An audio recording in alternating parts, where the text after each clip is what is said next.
Kerala school teachers union ജില്ലാതല അധ്യാപക കായികമേള ആരംഭിച്ചു. പെരുവയൽ സോക്കർ സ്റ്റേഡിയത്തിൽ നടന്ന ഫുട്ബോൾ ടൂർണമെന്റോടെയാണ് കായികമേള ആരംഭിച്ചത്. KSTU സംസ്ഥാന വൈസ് പ്രസിഡന്റ് PK അസീസ് ഉദ്ഘാടനം നിർവഹിച്ചു. Kerala school teachers union Kozhikode ജില്ലാ കമ്മിറ്റി 4 സ്ഥലങ്ങളിലായി സംഘടിപ്പിക്കുന്ന ജില്ലാതല അധ്യാപക കായികമേളയ്ക്ക് ഫുട്ബോൾ മത്സരത്തോടെ തുടക്കമായി. കോഴിക്കോട് പെരുവയൽ സോക്കർ സ്റ്റേഡിയത്തിൽ നടന്ന ടൂർണമെന്റിൽ Kozhikode rural, Kunnummal, Thodannur, Balussery, Feroke, Kozhikode city, Koduvally, Thamarassery sub ജില്ലകളിൽ നിന്നുള്ള ടീമുകൾ പങ്കെടുത്തു.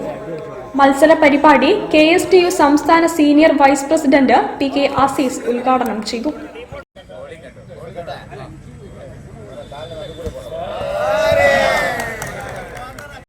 ജില്ലാ പ്രസിഡന്റ് TK മുഹമ്മദ് റിയാസ് അധ്യക്ഷത വഹിച്ചു. സംസ്ഥാന vice president AP Abdul Nasar, സംസ്ഥാന സെക്രട്ടറി T ജമാലുദ്ദീൻ, ജില്ലാ general secretary KP Sajid, T Abdul Nasar, K Muhammad Basheer, VPA Jaleel, CP Saifuddin, MP Shahul Hameed, TK Faisal, PP Moosakutty, Najmuddin, Abdul Samad, Suhail Thekkil എന്നിവർ പ്രസംഗിച്ചു. കോഴിക്കോട് റൂറൽ ഉപജില്ലാ ജേതാക്കളും കുന്നുമ്മൽ ഉപജില്ല റണ്ണറപ്പും നേടി. വിജയികൾക്കുള്ള ട്രോഫികൾ പെരുവയൽ ഗ്രാമപഞ്ചായത്ത് വൈസ് പ്രസിഡന്റ് PK ഷറഫുദ്ദീൻ വിതരണം ചെയ്തു.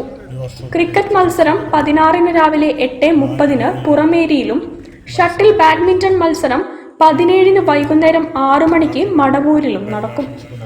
News bureau, Kozhikode. വാർത്തകളിൽ ഒരു ഇടവേള കൂടി. ക്യാൻസറിനെതിരെ പൊരുതാനായി കാലിക്കറ്റ് സിറ്റി സർവീസ് സഹകരണ ബാങ്കും MVR ക്യാൻസർ സെന്ററും സംയുക്തമായി അവതരിപ്പിക്കുന്ന ക്യാൻസർ ചികിത്സാ സഹായ പദ്ധതിയാണ് മാസ് കെയർ.